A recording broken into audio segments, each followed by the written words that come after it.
Welcome back all of you. तो कैसे हैं आप लोग। आज के वीडियो में हम करने वाले हैं very very very important topic, that is law of demand. 5 star question है, एग्जाम में आने के बहुत बहुत बहुत ज़्यादा चांसेस है। एग्जाम में ये पूछा जाएगा आपको। मैंने आपको बताया है आपको 3 लॉ है, 3 में से 2 लॉ आने के बहुत ज़्यादा चांसेस है। ठीक है, तो हमें ये 8 मार्क्स बिल्कुल बिल्कुल बिल्कुल भी छोड़ने नहीं है। मैंने ऑलरेडी आपको फॉर्मेट दे दिया है, लॉ कैसे लिखना है। सबसे पहले इंट्रोडक्शन से शुरुआत करेंगे, स्टेटमेंट के बाद एक्सप्लेनेशन, शेड्यूल, डायग्राम, उसका एक्सप्लेनेशन, उसके बाद एजम्पशन, एंड अगर हमें पूछा हो तो हमें एक्सेप्शंस भी लिखने हैं। ठीक है, तो यही फॉर्मेट हमें लिखना है कंपलसरी।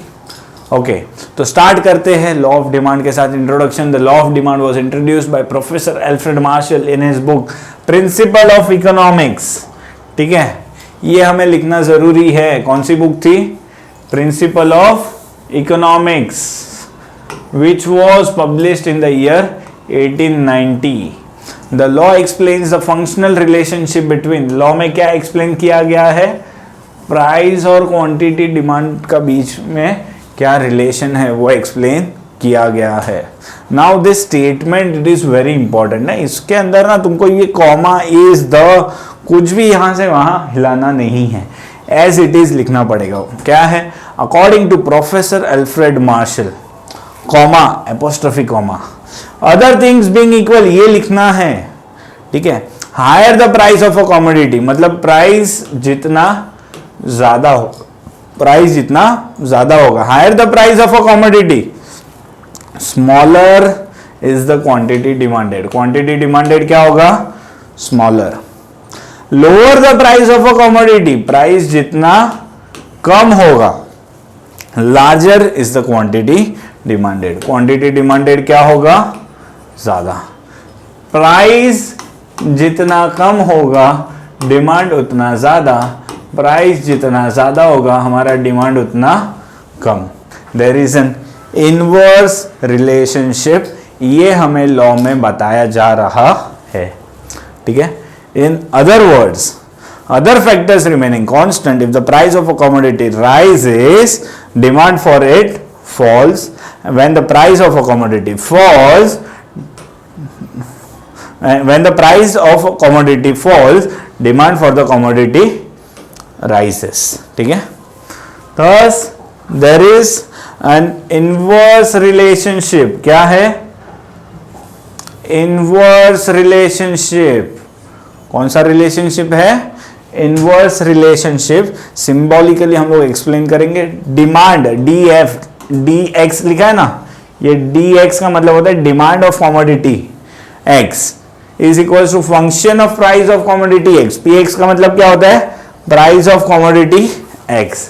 डिमांड किसके ऊपर डिपेंड करता है? प्राइस के ऊपर डिपेंड करता है। किसके ऊपर डिपेंड करता है? प्राइस के ऊपर। ठीक है, now very important, assumptions. Assumptions मतलब अगर हमें ये लॉ एप्लीकेबल करना है कि प्राइस कम होगा तो डिमांड बढ़ेगा, प्राइस बढ़ेगा तो डिमांड कम होगा, अगर ये लॉ एप्लीकेबल करना है तो कुछ धारणाएं, कुछ एजम्पशंस, कुछ सोच रखना पड़ेगा कि ये ऐसा होगा तो ही लॉ एप्लीकेबल होता है, अदरवाइज हम लोग लॉ एप्लीकेबल कर सकते नहीं है। ठीक है, तो सबसे पहला आता है कांस्टेंट लेवल ऑफ इनकम, क्योंकि अगर हमारा इनकम बढ़ गया, इनकम बढ़ जाएगा तो हमारा डिमांड भी बढ़ जाएगा। लेकिन लॉ क्या बोलता है? जब प्राइस कम होगा ना तभी डिमांड बढ़ना चाहिए। जब प्राइस कम होगा तभी डिमांड बढ़ना चाहिए। तो हम लोग ने एजम्पशन क्या रखा है? हमारा इनकम कांस्टेंट है। If the law of demand is to find true operate, consumers income should remain constant. If there is a rise in income, people may demand more at the given price. अगर income बढ़ गया तो हम मौजूदा price पे भी ज़्यादा demand करेंगे। नो चेंज इन पॉपुलेशन, क्योंकि पॉपुलेशन अगर बढ़ गया तो हमारा प्राइस भले सेम है फिर भी हमारा डिमांड बढ़ जाएगा।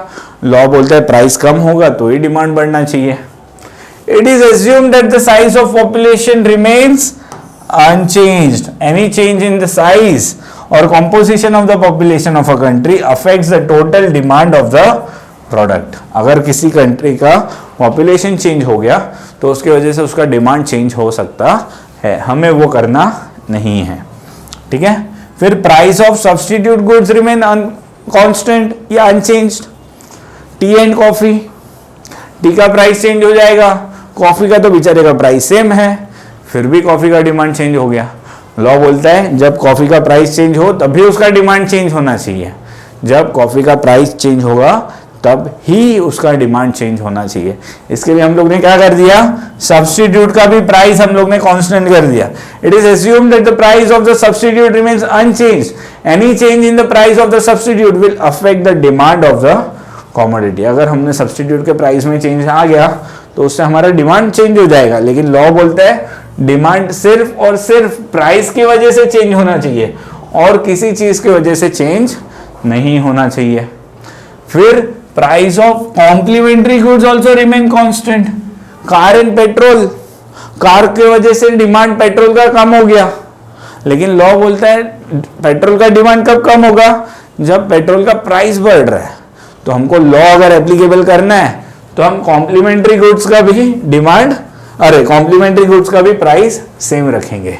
It is assumed that the price of the complementary goods remains unchanged because the change in the price of one goods will affect the demand for other. एक के प्राइस चेंज होने की वजह से दूसरे का डिमांड चेंज हो जाएगा, ठीक है। No expectation about future changes in price. No expectation about future changes in price.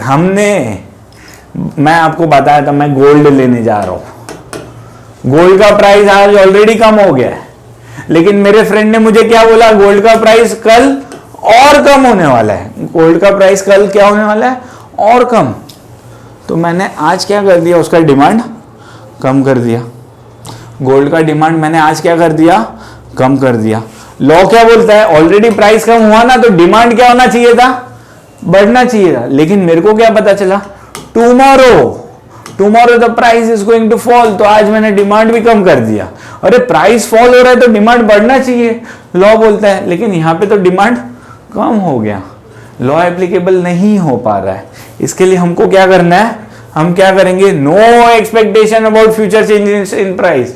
Future में प्राइस चेंज होने वाला है ऐसा कोई एक्सपेक्टेशन हमें रखना नहीं है। ये सारे एजम्पशंस है, धारणाएं है हमारी, ठीक है। It is assumed that the consumer do not expect any further change in price in the near future. If the consumer expect a rise in the price in future, then may demand more in the present even at existing high price. Point, no change in taste, habit, preference, fashion, etc.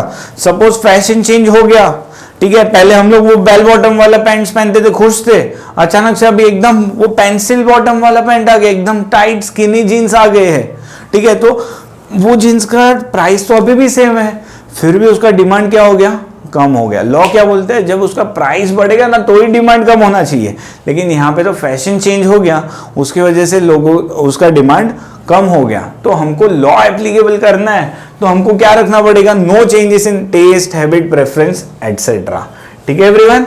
उसके बाद next point है 7th point, no change in taxation policy. Government tax charge करता है, ठीक है। हमको suppose 10 rupees का goods है प्लस 2 रुपया उसके ऊपर टैक्स है, तो मेरे को वो कितने में मिलेगा, 12। गवर्नमेंट ने ये टैक्स अभी 10 के ऊपर 5 रुपया कर दिया, तो अब मेरे को कितने में मिलेगा, 15 रुपए। अरे प्राइस तो सेम है उसका, फिर भी अब वो 15 रुपए का हो गया ना, तो हम लोग क्या करेंगे, उसका डिमांड कम कर देंगे। हम लोग क्या करेंगे, उसका डिमांड कम कर देंगे। लॉ क्या बोलता है, प्राइस चेंज होगा तो ही डिमांड चेंज होना चाहिए, लेकिन गवर्नमेंट ने टैक्सेशन चेंज किया ना, उसके वजह से भी हमारा डिमांड चेंज हो गया। तो लॉ एप्लीकेबल करना है तो हमको assumption, no change in taxation policy. Taxation policy of the government has a great impact on the demand of various goods and services. Therefore, it is assumed that there is no change in the taxation policy declared by the government. The law of demand is explained with the help of following schedule and diagram. ठीक है, हमारा favourite part. Price 50 था, demand 1 unit था। Price 40 हुआ, हमारी demand 2 units हो गया। Price 30 हुआ, हमारा डिमांड 3 यूनिट्स हो गया। प्राइस 20 हुआ, हमारा डिमांड 4 यूनिट्स हो गया। प्राइस 10 हुआ, हमारा डिमांड 5 यूनिट्स हो गया। जैसे जैसे हमारा प्राइस बढ़ रहा है, हमारा डिमांड कम हो रहा है। ठीक है, जैसे जैसे हमारा प्राइस कम हो रहा है, हमारा डिमांड बढ़ रहा है। ठीक है, there is an inverse relationship between price and quantity demanded. ठीक है एवरीवन, ओके, गेटिंग इट? चलो, as shown in the table 3.1, when the price of the commodity is rupees 50, the quantity demanded is 1 kg. When the price falls to from 50 to 40, the quantity demanded rises from 1 to 2 kg. Similarly, at the price 30, quantity demanded is 3 kg. And when the price is 20 to 10, quantity demanded rises from 4 kg to 5 kg. Thus, at the price of a commodity falls, the quantity demanded rises. क्या बोल रहा है? As the price of a commodity falls, quantity demanded rises. When the price of the commodity rises, quantity demanded falls. This shows an inverse relationship. क्या दिखा रहा है? Inverse relationship between the price and quantity demanded. Getting it everyone? आगे बढ़ते demand curve downward sloping from left to right. Price जैसे जैसे बढ़ते जा रहा है, हमारा डिमांड कम होते जा रहा है। ठीक है, वही एक्सप्लेन किया हुआ यहाँ पे। In the figure 3.5, x-axis represent the demand for commodity and y-axis represents the price of commodity. DD is a demand curve. DD दिख रहा है, डिमांड कर्व। ठीक है, slopes downward from left to right due to an inverse relationship between the price and quantity demanded. Okay, ठीक है, अब आगे बढ़ते हैं हमारे लॉ ऑफ डिमांड के फाइनल पड़ाव पे, that is exception to the law of demand. Exception to law of demand में क्या होता है? ये केसेस ऐसे हैं जिसके अंदर हमारा लॉ ऑफ डिमांड एप्लीकेबल नहीं होता है। लॉ क्या बोलता है? प्राइस बढ़ेगा तो क्वांटिटी डिमांडेड कम होगा, प्राइस कम होगा तो क्वांटिटी डिमांडेड बढ़ेगा, ऐसा लॉ बोल रहा है। लेकिन ये कुछ केसेस है इसके अंदर ऐसा होता नहीं है, हमारा डिमांड प्राइस के हिसाब से चेंज होता नहीं है। There are certain exceptions to the law of demand. It means that under exceptional circumstances, consumer buys more when the price of the commodity rises. ज़्यादा खरीदेंगे प्राइस बढ़ रहा है तो, buys less when the price of commodity falls. In such cases, the demand curve slopes upward. दिख रहा है? This is exceptional demand curve. ये हमारा normal demand curve downward sloping था from left to right. This is an exceptional demand curve upward sloping from left to right. ठीक है, in such cases demand curve slopes upward from left to right, that is the demand curve has a positive slope. यहाँ पे negative slope था, यहाँ पे क्या है? Positive slope है। यहाँ पे देखो negative slope था, यहाँ पे क्या आ गया? Positive slope, upward है ना, यहाँ पे क्या है? Downward है। ठीक है, that's the difference. तो following other exceptions to the law of demand, सबसे पहला वेरी इंपॉर्टेंट जीफिन पैराडॉक्स। ये आपको एग्जाम में 2 मार्क्स के लिए अलग से भी पूछा जा सकता है डेफिनेशन में। Giffen paradox very important. Giffen paradox it's an behaviour, ठीक है, it's a behaviour. Giffen goods जिसको हम बोलते हैं, इंफीरियर क्वालिटी के गुड्स, सर रॉबर्ट जीफिनसन ने ये फाइंड आउट किया था इंग्लैंड में in relation to bread.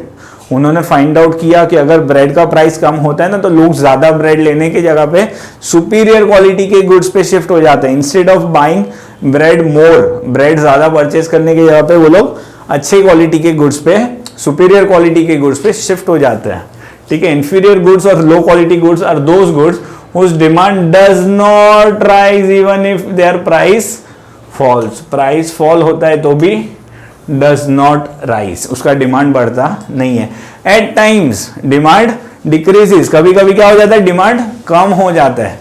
when the price of such commodities falls. Sir Robert Giffen ये भाई साहब ने ये बिहेवियर फाइंड आउट किया था, इसके लिए हम लोग ने इसका नाम दिया है Giffen paradox, and inferior goods को हम लोग जिफिन गुड्स भी कहते हैं. Observe this behaviour in England in relation to bread. He noted that when the price of the bread decline, price क्या हो गया, कम हो गया. People did not buy more, ज्यादा नहीं खरीदा, because of an increase in the real income. उनका रियल इनकम बढ़ गया, परचेसिंग पावर बढ़ गया, तो उन्होंने क्या किया, they prefer to buy superior goods like meat. उन्होंने क्या परचेज कर दिया, मीट. ये बिहेवियर को हम लोग बोलते हैं जिफिन पैराडॉक्स. क्या बोलते हैं, जिफिन पैराडॉक्स. ठीक है, उसको हम लोग एक्सेप्शन, ये केस में लॉ ऑफ डिमांड हमारा एप्लीकेबल नहीं है.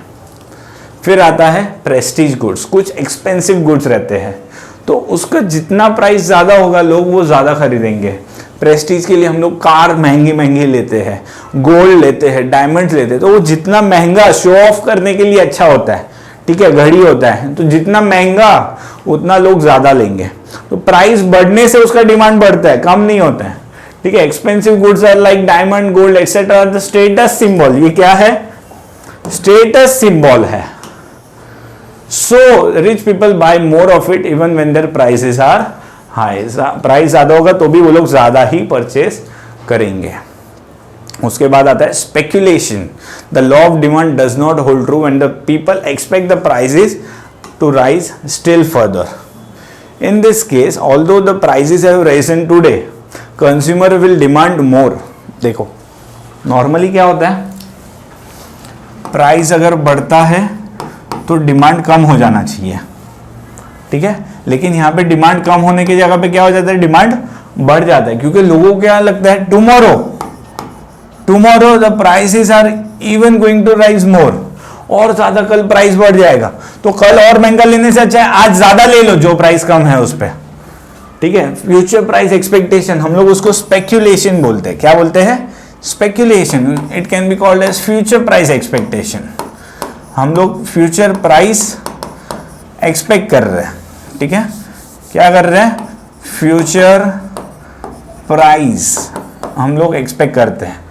ठीक है, consumers will demand more in anticipation of the further rise in price. For example price of the oil, sugar etcetera.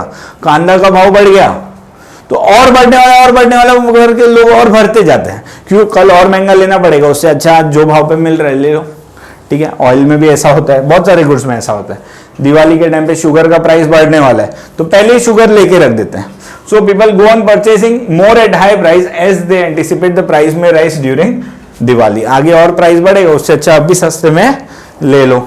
ठीक है, फिर आता है प्राइस इल्यूजन. क्या आता है, प्राइस इल्यूजन.